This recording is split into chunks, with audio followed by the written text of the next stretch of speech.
Boa tarde, amadas irmãs, a graça e a paz do Senhor seja com todas. Quero compartilhar uma palavra lá no livro de Esdras, capítulo 9, versículo 10 em diante, que diz assim: Agora, pois, ó nosso Deus, que diremos depois disso? Pois deixamos os teus mandamentos, os quais mandaste pelo ministério de teus servos, os profetas, dizendo: A terra em que entrais para possuir, terra imunda é, pelas imundícies dos seus povos, pelas abominações com que, na sua corrupção, a encheram de uma extremidade a outra. Agora, pois, vossas filhas não dareis a seus filhos, e suas filhas não tomareis para vossos filhos, e nunca procurareis a sua paz e o seu bem, para que vos fortaleçais e comais o bem da terra e façais possuir a vossos filhos para sempre. E ele ainda fala mais algumas coisas, mas eu quero chamar a atenção de uma situação muito difícil que Esdras registra aqui e que trouxe grande tristeza, pranto e dor para aquelas famílias. E, obviamente, como o texto mostra aqui, motivo de oração. Aquelas famílias ali nos dias de Esdras, tinha muitos que, inclusive entre os sacerdotes, os levitas, que haviam se dado em casamento com o povo, né, os estrangeiros ali ao redor de Israel. E essa era uma proibição clara da palavra do Senhor. Então, nos dias em que o povo volta do cativeiro para reedificar Jerusalém, para fortalecer os seus muros, enquanto isso acontecia, debaixo inclusive da bênção do Senhor, né, que através dos governantes, começando ali por Ciro e depois mesmo nos dias de Dario, contava com o favor do Senhor, eles então perceberam que havia pecado em Israel. Havia ali muitos casamentos miscigenados entre o povo de Deus e os pagãos daquela terra. E isso trouxe grande angústia ao coração daqueles homens. E Esdras, então, lidera um jejum e um propósito ali diante do Senhor, com muitas lágrimas, com muitas dores, mas que ali trouxe a separação do povo de Deus destas mulheres e crianças, inclusive, que foram geradas naqueles dias.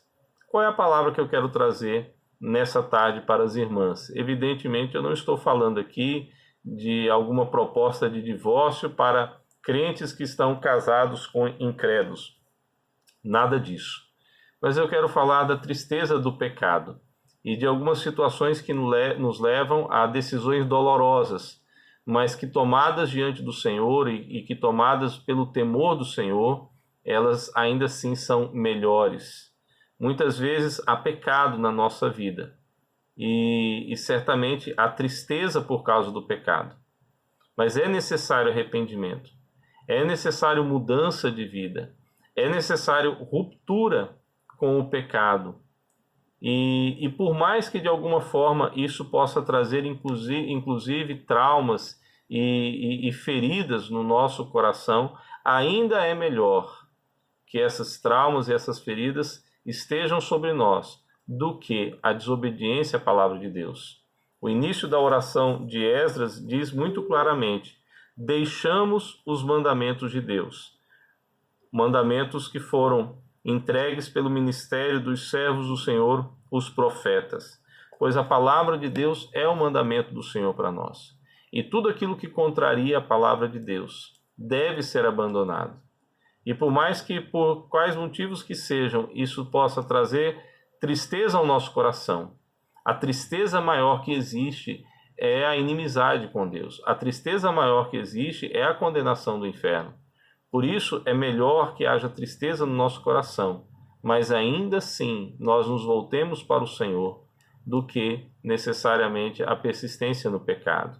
E nós sabemos também que quem nos consola é Deus, quem nos restaura é Deus, e que tudo que nós necessitamos, nós temos no Senhor. Por isso o salmista disse, né, o Senhor é o meu pastor e nada me faltará. Nós não precisamos de nada além daquilo que nós encontramos em Deus. Nós não precisamos de nada daquilo que a palavra de Deus nos proíbe.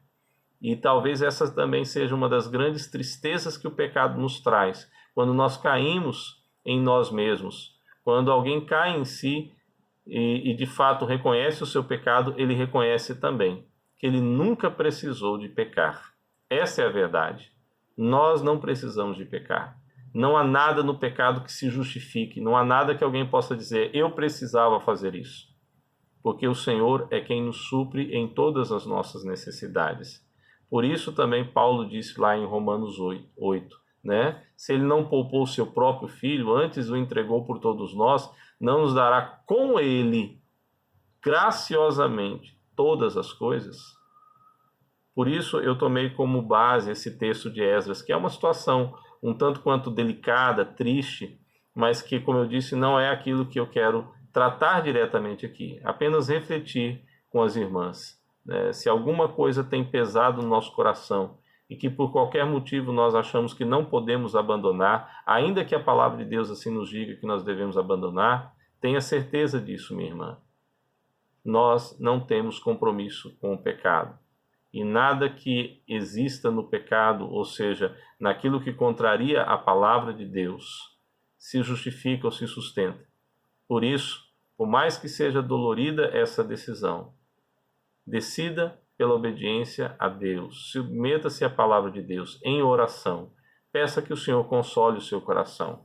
Se as irmãs continuarem lendo o livro de Esdras até o final, esse é o último capítulo, o capítulo 10, vão perceber que esses homens realmente romperam, os seus casamentos ali e desfizeram suas famílias. E eu creio que isso deve ter sido uma tristeza muito grande, até porque é isso que o texto relata aqui, porque foi algo feito com pranto, com dor, com tristeza, mas ainda assim foi o melhor.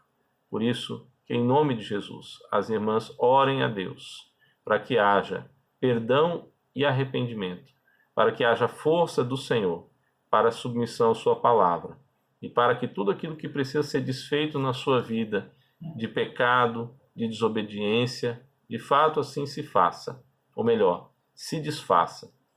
Que o Senhor abençoe e fortaleça as amadas irmãs, em nome de Jesus.